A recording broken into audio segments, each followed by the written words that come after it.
आसपास कुछ भी हरा नहीं बचा है, लेकिन जाने कैसे पानी का हरा रंग बचा रह गया है। पीने लायक तो नहीं है, मगर भैंस पी रही है। जब भैंस पी सकती है तो आदमी भी पी सकता है। इसलिए भैंस से ज्यादा यहां इंसान आए हैं पानी लेने।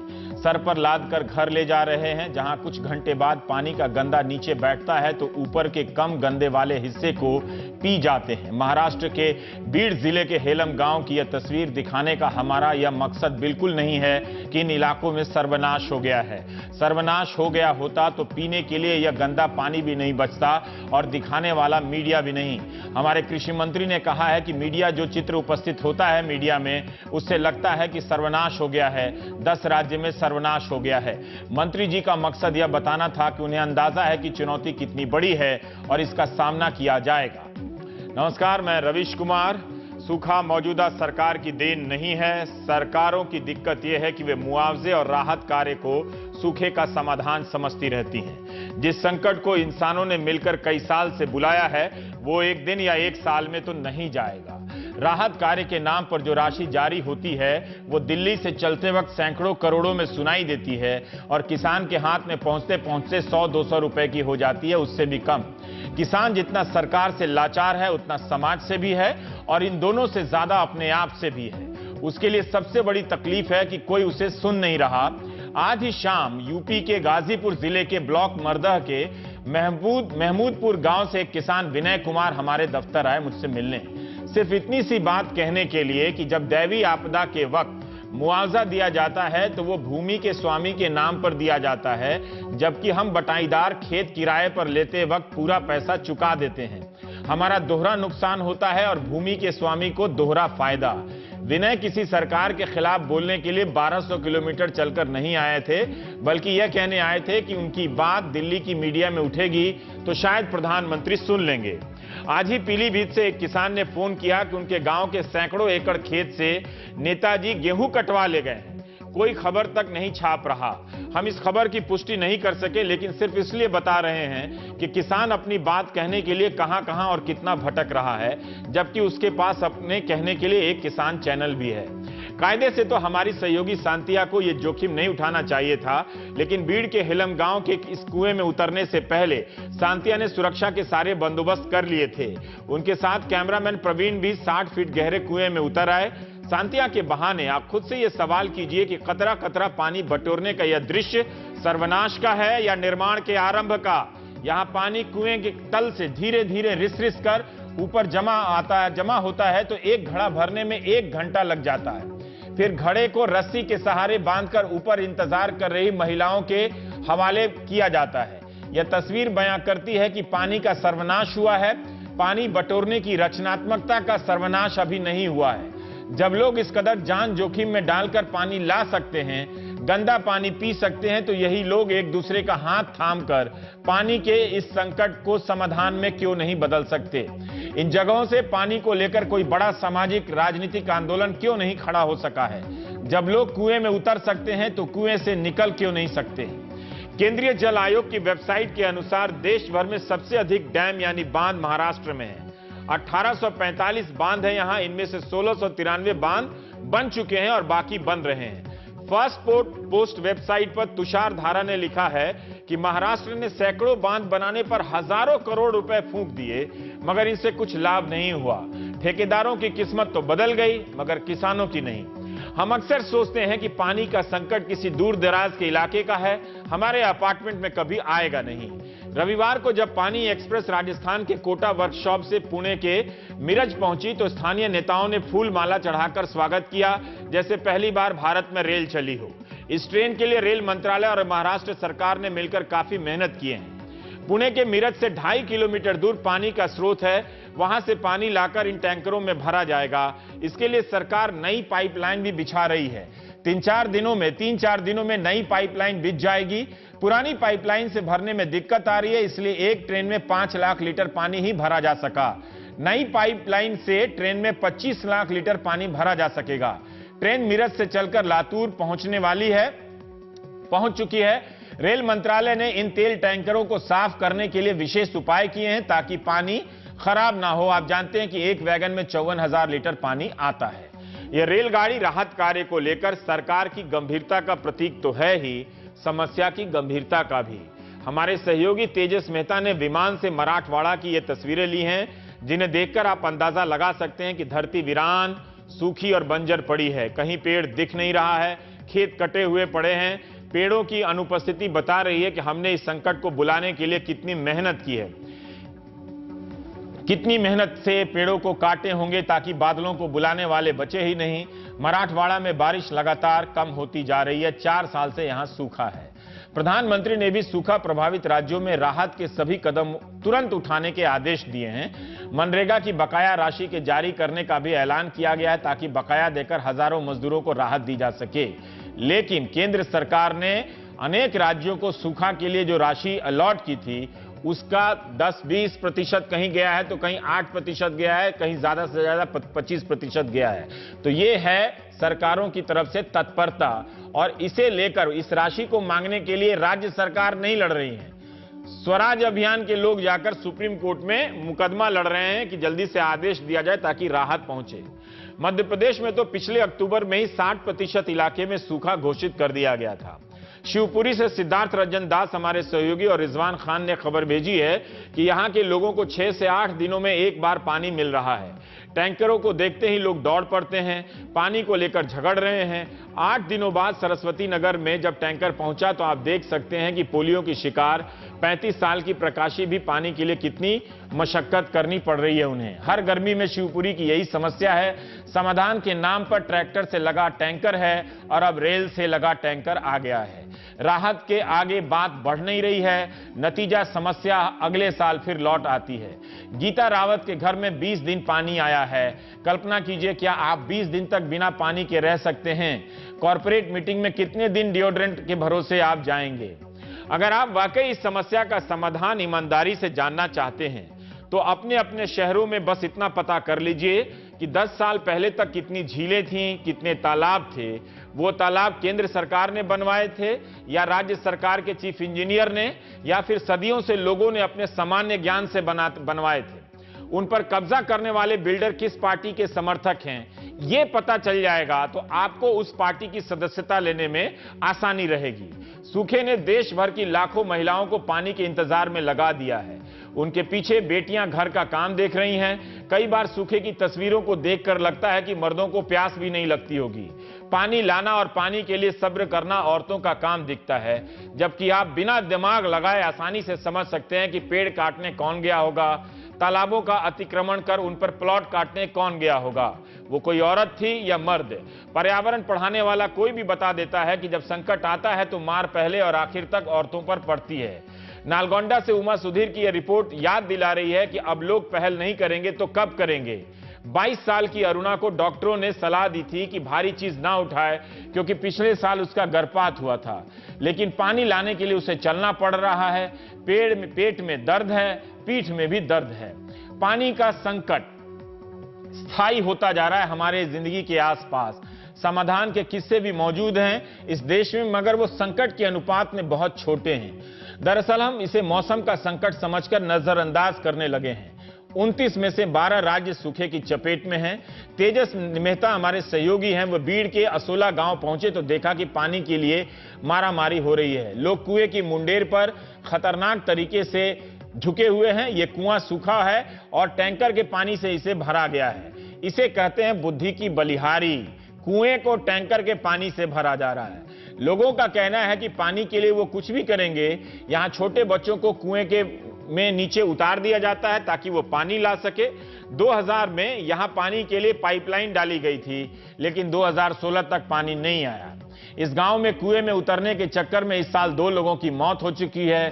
कई लोग अपनी हड्डियां तुड़वा चुके हैं। हर आदमी को बस एक बर्तन में पानी मिल रहा है, उससे ज्यादा नहीं। सूखे की समस्या से हमें लगता है कि खेत में अनाज नहीं पैदा हुए इस बार। हम भूल जाते हैं कि इसके कारण जानवरों की स्थिति भी खराब हो जाती है। महाराष्ट्र में कई दशक से जानवरों के लिए छावनियां, शिविर, कैंप बनते रहे हैं, मगर इन छावनियों में भी जानवरों को चारा देने से लेकर कितने जानवर रखने हैं उसे लेकर राजनीति हो जाती है।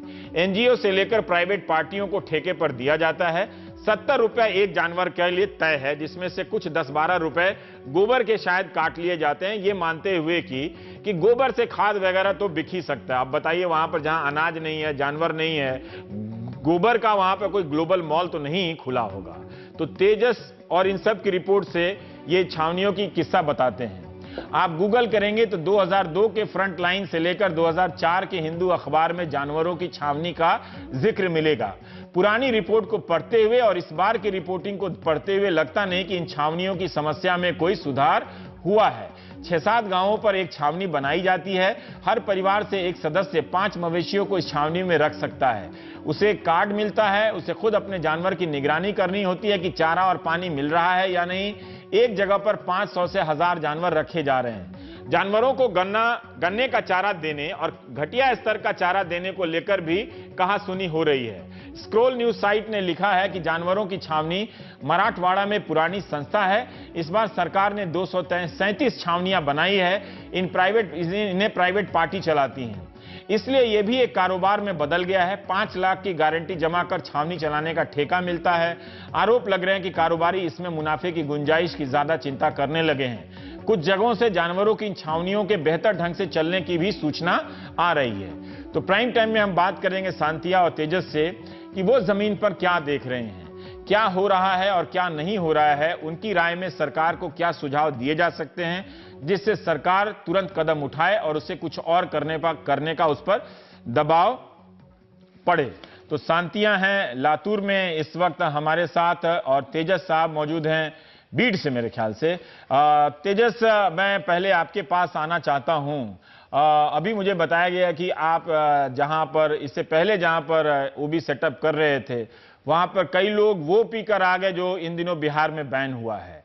मैं थोड़ा सा इस संकट को लेकर जो सामाजिक रिश्तों में और जीवन शैली में जो बदलाव आ रहे हैं, क्या आप उस पर नजर डाल सकते हैं जिससे, और जो समस्या आपकी नजर में आ रही हो वो भी बताइए कि सरकार क्या कर रही है और क्या नहीं कर रही है जो उसे करना चाहिए। हाँ जी रवीश, हम अंग्रेजी में अभी 8:30 बजे कर रहे थे एक शो और तभी काफ़ी लोग वहाँ आए थे। यहाँ से सिर्फ लगभग 5 किलोमीटर दूर और काफ़ी शराब पी के आए थे। और ये संकट हमने विदर्भ में देखा है काफ़ी जगहों पे और इसकी वजह से चंद्रपुर हो या काफ़ी अकोला हो, काफ़ी जगह वर्धा हो, वहाँ शराब की पाबंदी लग गई है क्योंकि वहाँ की महिलाओं ने सामने आके कहा कि हमारे पति ये शराब पीते हैं, काम कुछ है नहीं, खेती नहीं कर सकते हैं, तो उसके अंत में परेशानी उनको ही झेलनी पड़ती है। घर में पैसे नहीं रहते कुछ और चीज़ करने के लिए और इसकी वजह से सरकार ने वहाँ पाबंदी लगा दी है। बाकी इलाकों में, बाकी जिलों में, मराठवाड़ा में अब तक वो पाबंदी नहीं लगी है। लेकिन अब सरकार क्या कर सकती है? पहली बात तो ये संकट इतना गंभीर रूप में हम देख रहे हैं इस समय कि सरकार ने, ये सवाल तो उठता है कि सरकार ने पहले सोचा क्यों नहीं इस बारे में। एक एग्जाम्पल एक एग्जाम्पल ये है कि लातूर सिटी अभी वहाँ पानी है ही नहीं और एक पिछले लगभग 1 महीने से वहाँ पानी नहीं है। क्या सरकार को ये मालूम नहीं था, ये अनुमति नहीं थी? क्या वो इतना कैलकुलेशन नहीं कर सकते हैं कि वहाँ के डैम्स में कितना पानी है, कब तक चलेगा और कब खत्म होगा? क्या इतनी देर के बाद ही आप एक वाटर ट्रेन आप भिजवाना चाहते हैं जो कोटा से आएगी मुंबई से आएगी मीरज, अब भर के आहिस्ता आहिस्ता अब तक पहुंची नहीं है। 6 घंटे हो गए हैं, अब तक नहीं पहुंची है। एक जगह है संगोला करके, वहां 3 घंटे के लिए रुकी है। हम बात करते हैं रेलवे के कर्मचारियों के साथ, वो कहते हैं कि आगे जाने की अनुमति अब तक मिली नहीं है। तो ये सब जो हम देख रहे हैं, और एक कारण बता रहे हैं कि वहां लातूर में अभी भी प्रिपरेशंस खत्म नहीं हुए, इसकी वजह से डिले हो रहा है। लेकिन जो एक बात सामने आ रही है कि लातूर में पानी है ही नहीं, शहर में पानी नहीं है, ये संकट सरकार को मालूम था। तो सबसे बड़ा सवाल है ये है कि सरकार क्या इस पूरे संकट के लिए, पूरी जो अकाल है, दुष्काल यहाँ है, उसके लिए पहले से प्रिपेयर कर रही थी या उन्होंने कुछ देरी की और उसकी वजह से आज ये इतना बड़ा हो गया है कि वो संभालना मुश्किल हो रहा है। ठीक है सांतिया, अभी तेजस बता रहे थे आप लातूर में हैं, जिस वक्त हम अभी बात कर रहे हैं, क्या ट्रेन आ गई है या पानी की ट्रेन भी वैसे ही लेट हो गई है जैसे आदमी की ट्रेन देर हो जाती है? जी बिल्कुल रवीश, लातूर के उसी रेलवे स्टेशन पे हम मौजूद हैं और बात यह है कि अब तक यहाँ पे तैयारियां ही पूरी नहीं हुई है। वो पाइपलाइन जिसके जरिए ट्रेन का पानी यहाँ पे मौजूद एक बावड़ी में खाली किया जाना था, वो पाइपलाइन ही अब तक बिछाई नहीं गई है। कुछ टैंकर यहाँ पे आने शुरू हो गए थे। उस वक्त हम भी सोच रहे थे कि टैंकर में पानी भर के क्यों आ रहा है। जब हमने पानी देखा, सामने गए तो पता लगा कि अब तो सीमेंट मिक्सिंग का काम चल रहा है, इसके लिए पानी की जरूरत पड़ रही है। तो आप ये देखें कि अब तक कोई तैयारी नहीं हुई है। हमने कलेक्टर साहब से, जो यहाँ के पांडुरंग पोले साहब है, उनसे बात करने की कोशिश की। उन्होंने हमें दो टूक शब्दों में जवाब दिया कि नहीं, हमारी तैयारी बिल्कुल पूरी हो चुकी है। अभी कितनी पूरी हुई है ये हम दर्शकों पे छोड़ सकते हैं तय करने के लिए। और यहाँ की पानी की अगर बात करें, जैसा कि हमने सुना तेजस कह रहे थे कि पानी है ही नहीं, तो जब पानी नहीं है तो टैंकर माफिया का कॉन्सेप्ट इतना बलशाली क्यों हो जाता है। और साथ ही जो वाटर, ये जो बॉटल है, पैकेज वाटर, वो इतना, उसकी इंडस्ट्री इतनी फल फूल क्यों रही है। यहाँ पे म्युनिसिपल कमिश्नर भी तेलंग साहब भी हमारे साथ मौजूद थे। हमने उनसे कहा कि आप क्या कदम ले रहे हैं एक ये जो टैंकर माफिया का कॉन्सेप्ट चल रहा है उसे रोकने के लिए। पिछले साल एक 6000 लीटर टैंकर की कीमत करीब 300 थी। आज की तारीख में लोग जो है करीब 1200 से 1900 रुपए उस टैंकर के लिए दे रहे हैं। उन्होंने भी हमसे वही कहा कि 350 रुपए भाव है। हमने जो है कई सारे 80% जो स्रोत हैं पानी के, उनको अपने कब्जे में ले लिया है। तो ऐसे में कोई भी टैंकर जो वहां से पानी भरता है उसे 350 रुपए ही देने होंगे। उन्होंने कहा कि हमने सब जगह बोर्ड लगाए हैं। हमने लोगों से जब पूछा तो लोगों ने साफ कहा कि ऐसा कोई बोर्ड देखने में नहीं आया है। शांति, हम जो आपने बताया था कि कलेक्टर और म्युनिसिपल कमिश्नर से आपकी बात हुई है, वो हम अभी दिखाएंगे दर्शकों को। लेकिन अभी आपने शुरू में कहा कि टैंकर आए थे, वहां पर सीमेंट का कुछ बन रहा था, उसके लिए पानी लेकर आए थे। जो टैंकरों को आपने देखा, ये जरा एक बार फिर से समझाएंगे कि तैयारी के नाम पर वहां क्या हो रहा है, मतलब क्या किया जाना है, जिससे बाहर के दर्शक भी समझ सकें और लातूर के दर्शक भी। जी, पीछे अंधेरा काफी है तो हम शायद ठीक है, पीछे अंधेरा काफी है तो हम ज्यादा कोशिश नहीं कर पाएंगे टैंकरों को दिखाने की। लेकिन जैसा कि हमने कहा, जब टैंकर आए तो पानी छलक रहा था। तो जब हम पास गए और हमने देखा कि कई सारी पाइपलाइन जो सीमेंट की आती हैं वो भी आई हुई थी। तो ये जो पानी लाया गया है टैंकरों में, ये इसलिए लाया गया है कि तैयारी यहाँ पे पूरी की जा सके। ये पाइपलाइन जो है, आज से 3 दिन पहले हम लातूर से जब निकले थे, हम ये इलाके में भी घूमे थे, तब भी यहाँ पे कोई पाइपलाइन नहीं थी। जब हमने कलेक्टर साहब से पूछा तो उन्होंने कहा नहीं, बिल्कुल ये हफ्ते भर पहले काम शुरू हो चुका है। और हम जब लोगों से भी बात करते, उन्होंने बताया कि 2 दिन पहले ये पाइपलाइन लगनी शुरू हुई है। अब भी तैयारियां इतनी आधी हैं। ट्रेन बीच रास्ते है। खबरें सुबह से गर्म है कि 6 बजे ट्रेन पहुंचने वाली है, क्योंकि करीब 11 से सवा 11 मिरज से निकल गई थी ट्रेन। जितना वक्त लगता है एक ट्रेन को पहुंचने में, आराम से इस ट्रेन को 6 बजे तो पहुंच जाना चाहिए था। 6 का 7 हुआ, 7 का 8 हुआ। वक्त हम देख ही रहे हैं, प्राइम टाइम चल रहा है, 9 से ज्यादा बज चुके हैं और ट्रेन के अब तक कोई अते पते नहीं। बताइए, और एक चीज और शांति, आप बता सकती हैं क्या कि जी, माफ कीजिएगा मैंने आपको रोका, आप क्या बता सकती हैं कि जाहिर है लातूर में ट्रेन के जरिए पानी पहुंच रहा है, तो वहां काफी उत्साह होगा, लोग वहां इंतजार कर रहे होंगे पानी के लिए, या वहां पर सिर्फ अफसर लोग ही मौजूद हैं?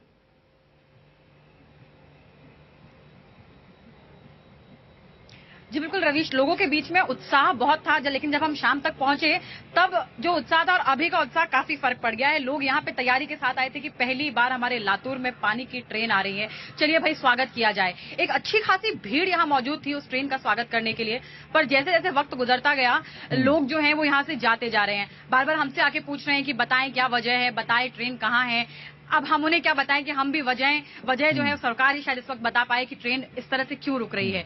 लोग अच्छे खासे जमा हुए थे यहाँ पे, औरतें भी आई थी, बच्चों को साथ लेकर के आई थी, वो नजारा देखने कि किस तरह से, जरा देखें पहली ट्रेन जब आती है तो कैसा लगता है। लेकिन तो अब 4 घंटे के अंदाजन जिस वक्त हम प्राइम टाइम रिकॉर्ड कर रहे हैं, बात कर रहे हैं आपसे, 4 घंटे ये ट्रेन, पानी की ट्रेन लेट हो गई है। खैर कोई बात नहीं। आपकी जो बातचीत हुई है लातूर के 2 प्रमुख अधिकारियों से, वो हिस्सा हम अपने दर्शकों को जरा सुना देते हैं, फिर आपसे और तेजस से बात करते हैं। वाटर इंडस्ट्री पे हमने कितना कंट्रोल कर लिया, क्योंकि वो तो अभी जो छोटे छोटे जो आरओ प्लांट्स है, जो अनऑथराइज्ड आरओ प्लांट्स है, जो हर वार्ड्स में लगे वाले हैं, तो वो उसकी लिस्ट हमारे पास है। तो वो 60-70 लोगों की लिस्ट है। तो उनको हमने ऐसा कंडीशन डाला है कि वो 15 रुपए पे जगह पे पानी दे सकते हैं और 25 रुपए पे होम डिलीवरी दे सकते हैं। तो ऐसा लोगों से जरा पूछते हैं, यही दाम है क्या जो बाहर बाबू सर ने बताया, वही दाम है क्या जार के 15? 40 रुपए में हम आज की तारीख में बेचते हैं। 20 लीटर का जार जो है तकरीबन 40 रुपए में आज बेचा जा रहा है। टैंकर माफिया की जो अभी आपने बात की, कमिश्नर साहब ने बात की, उस पर तो किसी का भी बोलते कंट्रोल नहीं है। ऐसी पोजीशन आज की तारीख में लातूर में इन लोगों ने सिर्फ आह्वान किया है कि वो 350 रुपए में प्राइवेट हमारे को दे दीजिए। एक्शन की बात भी कही कलेक्टर साहब ने। आप में से कभी कोई शिकायत करने के लिए गया? शिकायत करने के लिए मैडम पानी की इतनी दिक्कत है, आज पानी के पीछे दिन रात दौड़ना पड़ रहा है आम आदमी को। शिकायत करने कब जाएगा? आज मजदूरी करने वाला मजदूर लोग क्या करता है, दिन भर मजदूरी करता है, रात भर पानी के लिए बैठ के रहता है। डायरेक्टली मिस्टर और मिसेस समझो, दो लोग अगर घर में मजदूरी करने वाले हैं तो एक को घर में ही बैठ के रहना पड़ता है सिर्फ पानी के लिए। आज पानी की इतनी दिक्कत हुई। शांति, आप बता सकती हैं कि ये बातचीत क्या हुई थी जो रेट को लेकर और जो समस्या है? थोड़ा एक बार आवाज बहुत साफ नहीं सुनाई दी हमें। क्या आप और बता सकती हैं कि बातचीत क्या, पूछा क्या था आपने, उन्होंने जवाब क्या दिया, और वहां मौजूद कौन लोग थे जिन्होंने अधिकारी के बयान को काउंटर किया? जी बिल्कुल रवीश, ये वो लोग थे जो लातूर शहर के लोग हैं जो अपनी इस ट्रेन का स्वागत करने आए थे।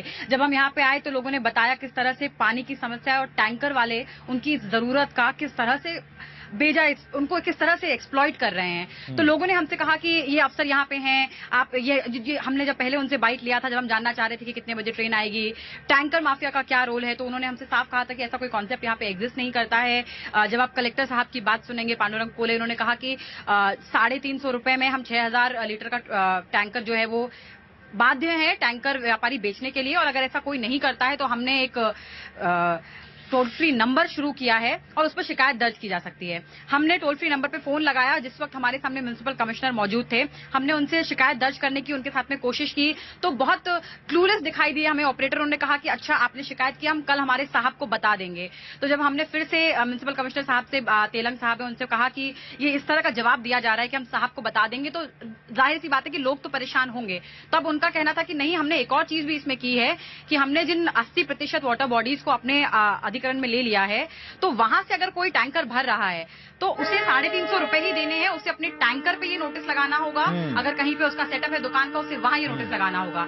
हमने फिर सब लोगों के सामने, कमिश्नर साहब के सामने लोगों से एक बार फिर पूछा क्या ऐसा कोई बोर्ड आपने आज तक देखा है? तो लोगों का जवाब था कि नहीं देखा है, क्योंकि हम भी पिछले 5-6 दिन से यहाँ मराठवाड़ा में घूम रहे हैं, कम से कम हमने ऐसा कोई टैंकर कहीं देखा नहीं है। तो इसके अलावा साथ में हम बात करना चाह रहे थे उनसे, जो ये पूरी मिनरल वाटर, ये वाटर की जो एक जो पैक्ड वाटर है, पैकेज वाटर, उसका जो इंडस्ट्री पूरी शुरू हो गई है। तो एक और चीज हमने उनसे पूछी थी कि कितने भाव में आप यहाँ पे बेच रहे हैं, कितने में बेचना चाहिए? तो उन्होंने कहा कि 15 जो है वो आप दुकान पे आके खरीदें तो भाव रहेगा एक बॉटल का, और 25 जो है अगर आप होम डिलीवरी करेंगे। हमने फिर एक बार कमिश्नर साहब के सामने सारे लोगों से बात की, उन्होंने कहा 40 रुपए से कम एक भी आपको पैकेज वाटर दिखता नहीं है। तो ये काउंटर हो रही है। एक बार आप भी खरीद कर दिखाइए। तेजस, शांतिया के पीछे से रेलगाड़ी की आवाज आ रही है, क्या पता हमारे कार्यक्रम तक वो पानी वाली ट्रेन आ जाए। लेकिन तेजस, ये हम जानना चाहते हैं, ये जो पानी का आने वाली है, आने वाली है अच्छा है, आ जाए तो शहर को पानी मिले। पर तेजस, हम जानना चाहते हैं, अभी शांतिया बता रही थी कि कहीं भी 350 रुपए प्रति टैंकर पानी मिल नहीं रहा है। ये संकट काफी गंभीर है, इस पर प्रधानमंत्री की भी नजर है, तमाम मंत्रियों की भी नजर है, मीडिया की भी नजर है। लेकिन इसके बावजूद किसी की इतनी हिम्मत कैसे हो जाती है कि वो 350 रुपए का टैंकर जिला प्रशासन के आदेश के बावजूद 1200-1600 रुपए में बेच रहा है?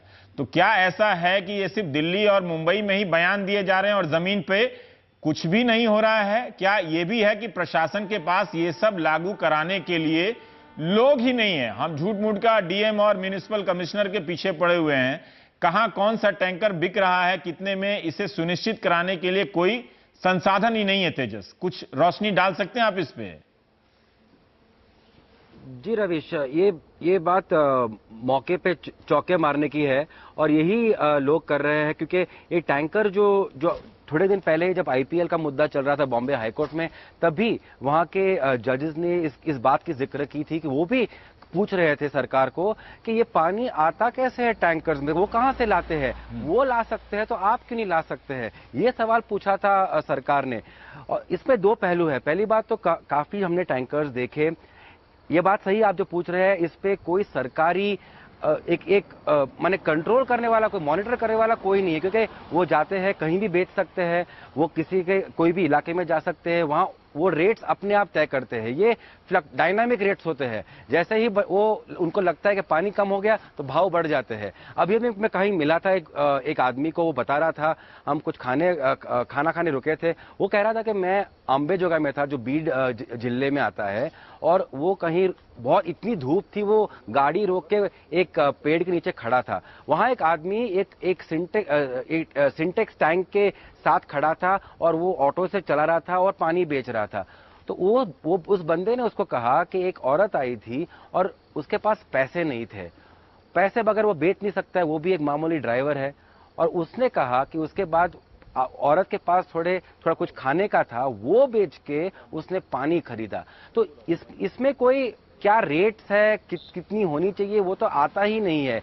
अब जहां तक हमें मालूम है, हम थोड़ी देर पहले ही सोलापुर के अगल बगल सोलापुर डिस्ट्रिक्ट में थे, जहां काफी इलाके भी प्रभावित है। वो मराठवाड़ा में नहीं आता, मगर हम वहां तक गए थे कुछ शूट करने के लिए, और वहां भी लोग कह रहे थे कि एक टैंकर लगभग 1000 रुपए में उनको देने पड़ते हैं, तब वो उनको मिल पाता है। तो ये कितना होना चाहिए कि इसके ऊपर किसी का मॉनिटरिंग नहीं है। और जो आप माफिया की बात, जो आप लोगों की रिपोर्ट है उसे देखते हुए ये यहां से दिल्ली से बैठकर नजर आता है कि एक तबका वो है जो टैंकर का पानी खरीद सकता है, एक तबका वो है जो पानी बिल्कुल नहीं खरीद सकता है, इसलिए वो कुएं में उतर रहा है वहां जहां पानी नहीं है।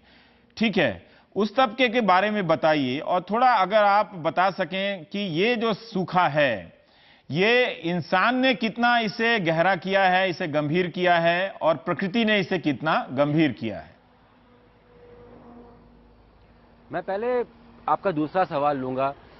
मैं बहुत सालों से ये सूखा मराठवाड़ा में कवर कर रहा हूं, और ये कहना ही पड़ेगा कि ये इतना बढ़ गया क्योंकि पिछले 2-3 सालों से बारिश इतनी हुई नहीं। ये पूरा मराठवाड़ा जो इलाका है एक रेन शैडो एरिया कहते हैं, क्योंकि जो वेस्टर्न घाट्स होते हैं उसके उस तरफ कोंकण में बहुत बारिश होती है, लेकिन इस तरफ बारिश होती नहीं है। ये मराठवाड़ा से लेकर तेलंगाना, कर्नाटका सब इलाके प्रभावित होते हैं। तो बारिश कम होने की वजह से जाहिर सी बात है कि ये अकाल बहुत ज्यादा बढ़ गया है। लेकिन पिछले कई सालों से, लगभग 10-15 सालों से, यहाँ की बात कीजिए, उस्मानाबाद की जहां मैं हूं इस वक्त, एक कृष्णा बेसिन की बात चल रही थी, वहां एक प्रोजेक्ट होने वाला था, वो अब तक 15 साल से हुआ नहीं है।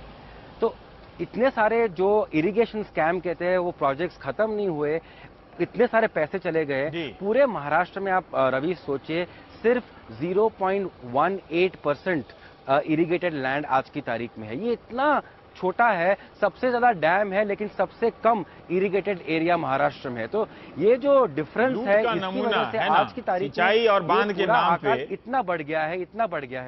लूट का नमूना है। आपने एक रेन शैडो की बात की, वृष्टि छाया उसे कहते हैं हिंदी में। तो एक तरह से नेताओं की यहाँ दृष्टि छाया कि कुछ दिखाई नहीं देता उन लोगों को कि वहां कैसे देखा जाए उस समस्या को। पर शांति, आप बता सकती हैं कि गांव में, जिन गांव में आप गई हैं वहां से लोग भागे हैं, क्या गांव के साधन संपन्न लोग भी पलायन कर गए हैं या सिर्फ गरीब लोग पलायन किए हैं?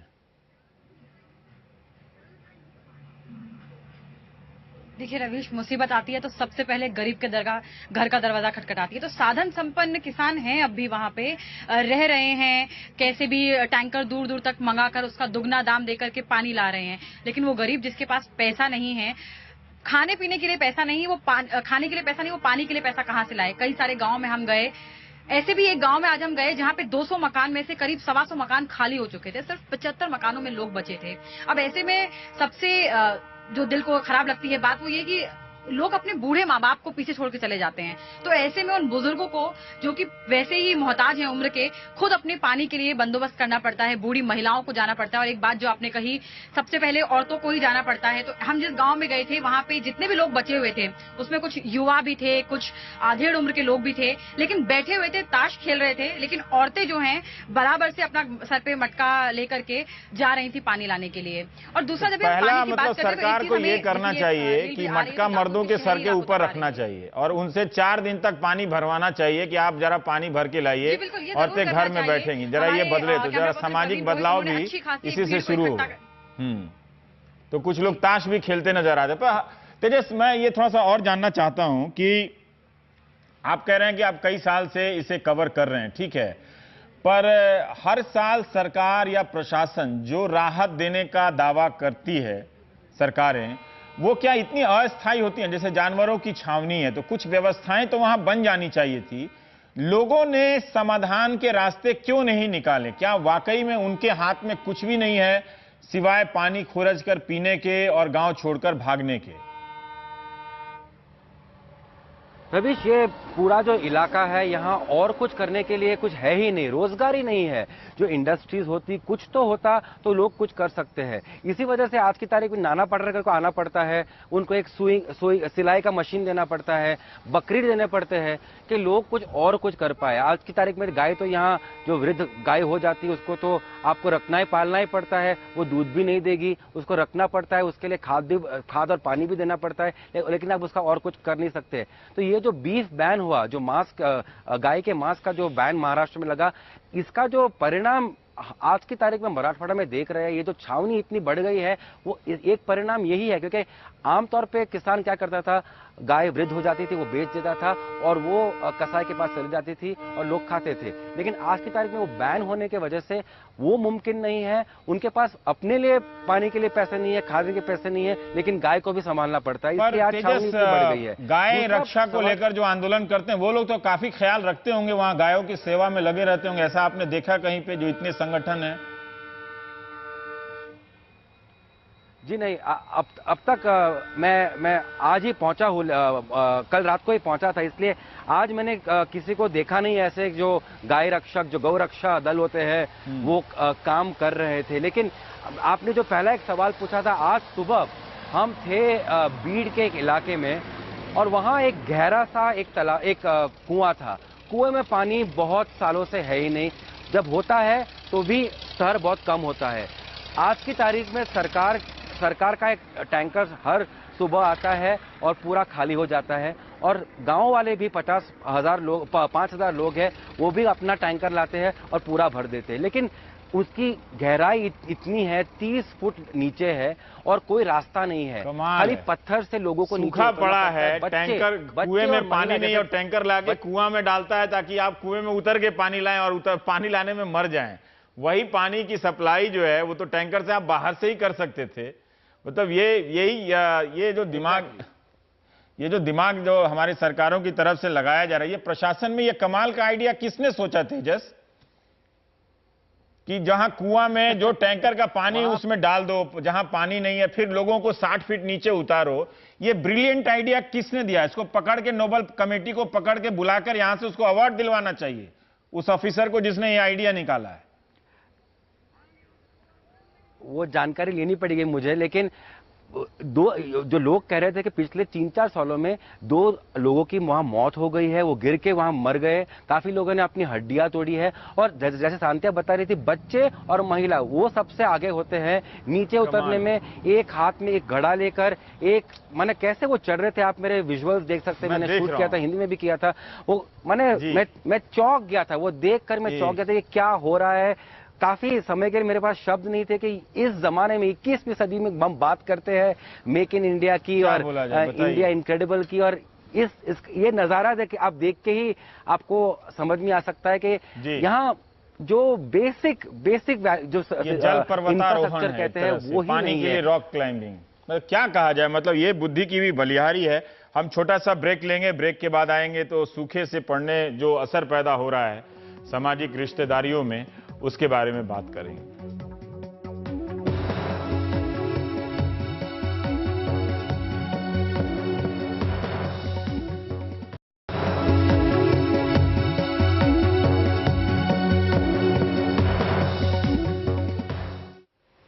पानी मांगना आपने कभी सुना है? महाराष्ट्र के लातूर और नांदेड़ से सूखा के इलाके से बहुत सारे लोग पलायन करके मुंबई के घाटकोपर में आए हैं, इस इलाके में आए हैं। हमारे सहयोगी अनुराग द्वारी और सुनील कुमार सिंह ने जाकर देखा कि वहां पर मार्च से ही लोग रह रहे हैं और रोज पानी के लिए आसपास के इलाकों में जाते हैं, मांगने के लिए, पानी मांगने जाते हैं। अच्छी बात यह है कि लोग दे भी देते हैं। पानी नहीं है उसके लिए तो आया है ना, गांव में है ऐसा। इधर पानी है, इधर ही नहीं है पानी, इधर भी नहीं है, गांव में भी नहीं है। फिर क्या फायदा इधर आके जब इधर भी पानी नहीं है तो? क्या करने का अभी, ऐसा एक दो डब्बा किधर से लाना पड़ता है, खाना पड़ता है। अभी अच्छा, मजबूरी है ना हम पेट भरने के उतना।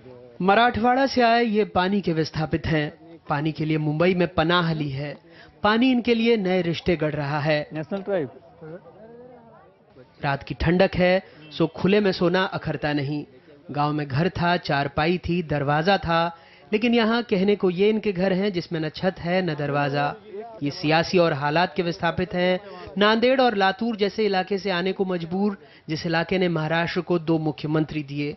फिलहाल गांव तरफ पानी पीने को नहीं है, इस वजह से कुछ रोटी वगैरह भी मिल सकता है और यहाँ थोड़ा रहने को ये यहाँ भी कोई मैं देख रहा हूँ बहुत अच्छी जिंदगी नहीं है आप लोगों की। नहीं सर, अभी हाँ। देख रहे हो ना। हाँ। लेकिन मजबूरी रहने में कहाँ भी रह सकते ना आदमी। एक तो सर 200-400 रुपए मिलता है, शाम को कैसे ही गुजारा हो सकता है।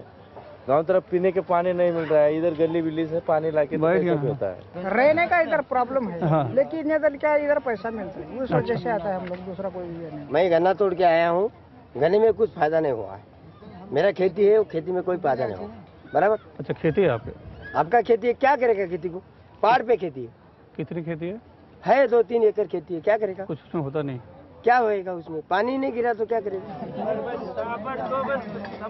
घाटकोपर के रामजी नगर के मैदान का यह हिस्सा इन सूखा विस्थापितों की 2 साल से शरण स्थली है। कभी चंद किसान आते हैं, हालात खराब होने पर बड़ी तादाद में लोग यहाँ बसने को मजबूर हैं। कुछ बंजारा समाज से हैं तो कुछ के पास अपने खेत हैं, लेकिन सबकी कहानी लगभग एक। लातूर के लक्ष्मण राठौड़ की भवानी नगर गांव में 8 एकड़ की खेती है। बरसात में बाजरा उगा लेते हैं, लेकिन फिलहाल अकाल है, सो मुंबई में डेरा डाले हैं। गांव में किसी ने नहीं सुनी। शहर में गांव के भ्रष्टाचार की कहानी बता रहे हैं। सूखे के लिए जो मिलना चाहिए था पैसा, अनुदान, वो नहीं मिला आप लोग? वो नहीं देते हैं, क्योंकि वो गांव का जो तलाटी है ना, वो दारू पी के बेवड़ा रहते हैं। नहीं, आपने कोशिश की थी? अभी मेरे को है ना, अगले साल का भी नहीं दिया है। गए साल 4.5 मिला था। दोनों के नाम पे 1 हेक्टर 62 है। अभी भी है मेरे पास, सब कुछ है रिकॉर्ड। मेरा वो साइन भी करके दिया ना, वो भी मेरे पास है। नहीं, पैसा नहीं मिला। लेकिन पैसा नहीं बोलेगा ना। गांव में गया था, 8 दिन था गांव में, तो बोलता है हाँ देता हूँ, लेकिन वो देने को तैयार भी नहीं, क्योंकि वो पीता है ना, इसके वजह से नहीं। तो वो सब छोड़ के मकान, खेत, आप लोग यहाँ पे आ गए? हाँ, यहाँ पे आए। रात के धुंधलके में गंदगी का अंबार नहीं दिखता। बेबसी बातों से छलक आती है। मजबूर किसानों से खुले में रहने के भी पैसे मांगे जाते हैं, ये इन लोगों के आरोप हैं।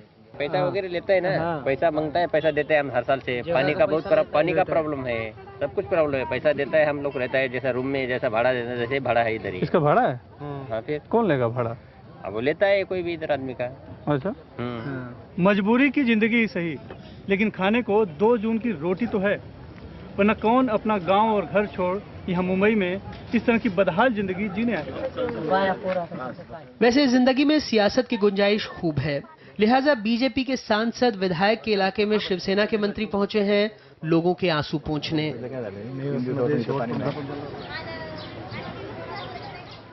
पौ फटते ही दिन की तनातनी शुरू हो जाती है। फिर आपको इलाके की समझ आती है। ये तार और डंडे छत हैं, दीवारें और दरवाजे भी। किसकी चौखट कहाँ शुरू होती है, कहाँ खत्म, पता नहीं। खैर, इन सब के बीच पानी के पीपे यहाँ भी खाली हैं। पानी के लिए शहर में भी भटकना है। पुरुष दिन चढ़ते काम की तलाश में निकल जाते हैं। बच्चों के लिए स्कूल नहीं है, लिहाजा वो घर के पास खेलते रहते हैं।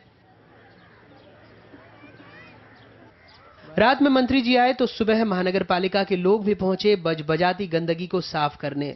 वैसे उनके सामने अपनी दिक्कतें कौन बताए?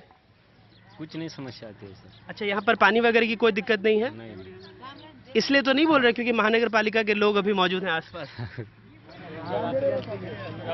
रस्म अदायगी करने यहाँ पुलिस अफसर भी आ रहे हैं, लोगों से वायदे कर रहे हैं मदद करेंगे। लेकिन कुछ पुलिस वाले संवेदनशील भी हैं जो अपने खर्च पर यहाँ पानी के टैंकर पहुंचा रहे हैं बगैर कैमरों के सामने आए। बहरहाल इन तस्वीरों के बीच एक त्रासद तस्वीर ये भी है। सुबह से काम पर निकले, दोपहर बिना काम खाली झोला लेकर घर लौटे। 5 लोगों का परिवार है। गुजर की फिक्र शहर में भी खत्म नहीं हो रही। अपने गांव से जब निकले थे तो क्या मुश्किल हालात थे वहाँ पे? नहीं, इसलिए अभी खेत में कुछ पिका ही नहीं, इसलिए अभी बम्बई जाना, काम करना, इसलिए निकले। तो यहाँ पर रोज काम मिल पाता है? नहीं मिलता है, रोज नहीं, अभी कभी लगता है कभी नहीं लगता है। कितने लोगों का परिवार है आपका? इधर हमारा अकेले का 5-6 लोग हैं। 5-6 लोग हैं। कितना खेत था और क्या फसल? यहाँ 5 एकड़ खेती है, अभी कुछ फसल खाली जवारी हुआ है खाने के लिए, दाल पिल कुछ नहीं हुआ। अच्छा, ऐसा कुछ नहीं पिका है बोल के अभी इधर आ गए। इधर तो रोज यहाँ काम नहीं मिल पाता? नहीं मिलता ना रोज। अगर महीने में जोड़े तो कितने दिन काम मिल जाता है? महीने में मिलेगा 15, 16, 17 दिन मिलेगा। 2 दिन में 3 दिन में मिलता है तो 300 रुपया देता है, कोई 400 देता है, वो खाने पीने में वो बर्बाद हो जाता है। नांदेड़ और लातूर के ये गांव अब शहर में रहने लगे हैं। गांव इनका इंतजार करता रहता है, अपने बच्चों का, उनकी थपकी का, उस मिट्टी और सपने का जो शहर में आ गए हैं। लेकिन ये भी क्या करें, सूखे खेत और खलिहान में क्या जोतें, क्या खाएं। अनुज लुगुन ने विस्थापन के इसी दर्द के साथ लिखा होगा कि कल मैंने एक पहाड़ को ट्रक पर जाते देखा, उससे पहले नदी गई थी और अब खबर आ रही है कि मेरा गांव यहां से जा रहा है। मेरे गांव के लोग तुमसे शहर में मिले तो उनका ख्याल ज़रूर रखना। यहाँ से जाते वक्त उनकी आंखें नम थीं और हाँ, उन्हें शहर का रीति रिवाज भी तो नहीं आता। मेरे दोस्त, यही मिलने की शपथ लेते हुए मैं अब तुमसे विदा लेता हूँ। मुंबई से कैमरा पर्सन नीलेश देवडिगा और सुनील सिंह के साथ अनुराग द्वारी, NDTV इंडिया।